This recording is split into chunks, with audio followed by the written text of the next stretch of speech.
C'est un rendez-vous classique de la vie parisienne. Le samedi, à l'heure du café, les mécontents se rassemblent place de la République, point de ralliement des manifestations. Vanina Giudicelli, du NPA, explique les raisons de sa présence sur le bitume parisien en ce samedi pluvieux du mois de janvier. À quel groupe politique vous appartenez? Pourquoi êtes-vous aujourd'hui rassemblés place de la République à Paris? Donc moi je fais partie du NPA, Nouveau Parti Anticapitaliste.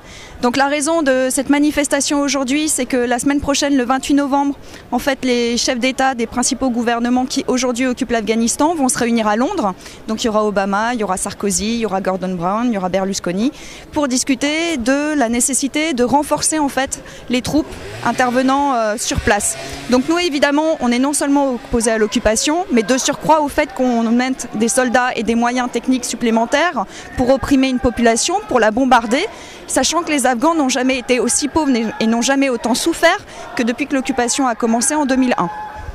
Vous avez employé plusieurs mots, occupation, pression. Les gouvernements revendiquent, eux, un maintien des libertés individuelles. En quoi ça vous choque ?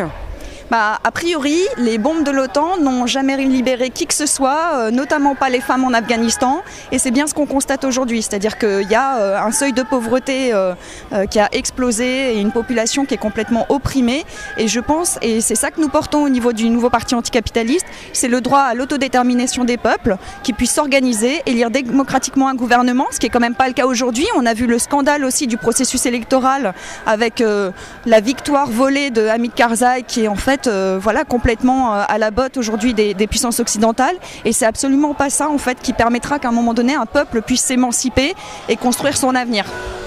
Donc c'est une manifestation préventive en vue de la réunion des chefs d'État du 28. Qu'est-ce que vous attendez comme réaction de la part de la population française sur ce sujet, et comment vous expliquez que les médias français relaient aussi peu cette future réunion ? Alors il y a deux sondages qui étaient parus. Un premier sondage qui date d'il y a un an où il y avait 67% de la population en France qui était opposée à l'occupation en Afghanistan et pour le retrait des troupes françaises et de l'OTAN plus généralement.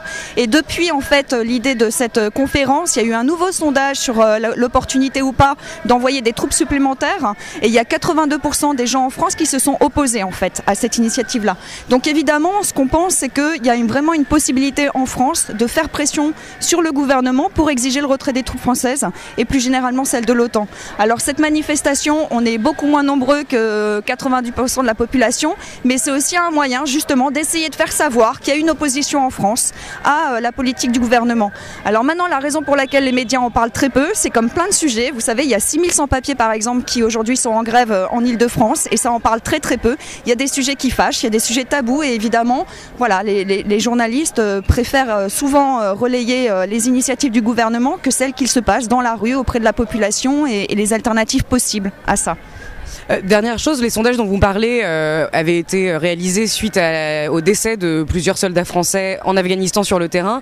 Est-ce que vous avez l'impression que la population française se réveille uniquement suite à des électrochocs de ce type, et que finalement après elle a tendance à oublier ce qui se passe sur le terrain ? Alors je ne pense pas. Je pense que c'est plus compliqué que ça. Si on prend l'exemple de la guerre du Vietnam, il y a eu un fort mouvement d'opposition qui s'est constitué aux États-Unis. Évidemment, quand il a commencé à y avoir des soldats qui sont morts, mais c'était aussi parce que du coup, ça a créé un fort impact médiatique. Et c'est ça qui aussi réveille les esprits, qui fait que tout le monde en discute, etc., sur quelle est l'alternative possible à ce genre de barbarie. Maintenant, souvent, c'est une prise de conscience tout autant du côté en fait de soldats français qui meurent que les abominations qu'ils sont obligés de commettre une fois sur le terrain. Et c'est tout ça que ça révèle en fait. Et c'est vrai qu'aujourd'hui au niveau français, les médias relaient beaucoup les morts des soldats français et très peu ce qui se passe au niveau des Afghans. Mais je pense que dans la tête des gens, c'est aussi l'horreur de la guerre qui fait que les gens veulent que ça cesse. Alors, dernière question, on a vu que le Premier ministre espagnol, M. Zapatero, s'était opposé fermement à l'envoi de nouvelles troupes européennes sur le terrain. À votre avis, quelle va être la position de la France, et dans quelle mesure elle va être capable d'influencer l'Union européenne de façon générale ? Alors je pense que voilà, en France, mais comme dans une série d'autres pays, il y a la pression justement du mouvement d'opinion. qui pour l'instant se manifestent pas forcément dans la rue, contrairement à d'autres pays. Et c'est aussi ça notre tâche, c'est d'essayer de mobiliser les gens, de montrer qu'il y aurait une alternative possible. Maintenant, par rapport à ça, moi je pense qu'effectivement les gouvernements ont le choix de s'opposer. On avait vu quand même un gouvernement comme celui de Chirac, la présidence de Chirac refuser d'intervenir en Irak. Voilà, ça ne veut pas dire qu'il n'y avait pas des intérêts en jeu, y compris de ce point de vue-là, mais ça montre quand même qu'il y a la possibilité à un moment donné de dire non, nous ne reconnaissons pas dans ce qui est aujourd'hui en train d'être fait, et ce serait possible que le gouvernement Sarkozy déjà annonce le retrait des troupes françaises. Voilà, si chacun faisait ça, au bout d'un moment, effectivement, ça veut dire que l'occupation cesserait. Et à votre avis, est-ce que Nicolas Sarkozy, étant donné les relations qu'il essaye d'établir avec le président américain Barack Obama, va être capable de relayer cette voix du peuple ?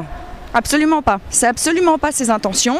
Ce qu'on voit aujourd'hui, c'est pas simplement l'Afghanistan, on voit l'Irak, on voit aussi ce qui est en train de se passer avec le siège de Gaza, qui est une catastrophe pour le peuple palestinien. Et ce qu'on voit, c'est qu'aujourd'hui, Sarkozy est effectivement complètement aligné sur l'administration américaine, soutient complètement l'État d'Israël, parce qu'il y a un enjeu aujourd'hui à contrôler cette région. Voilà, sur la scène internationale, l'Union européenne apparaît plus du côté des États-Unis comme soutien pour contrôler cette région qu'opposant à cette politique-là. Merci beaucoup. Je vous en prie. Merci.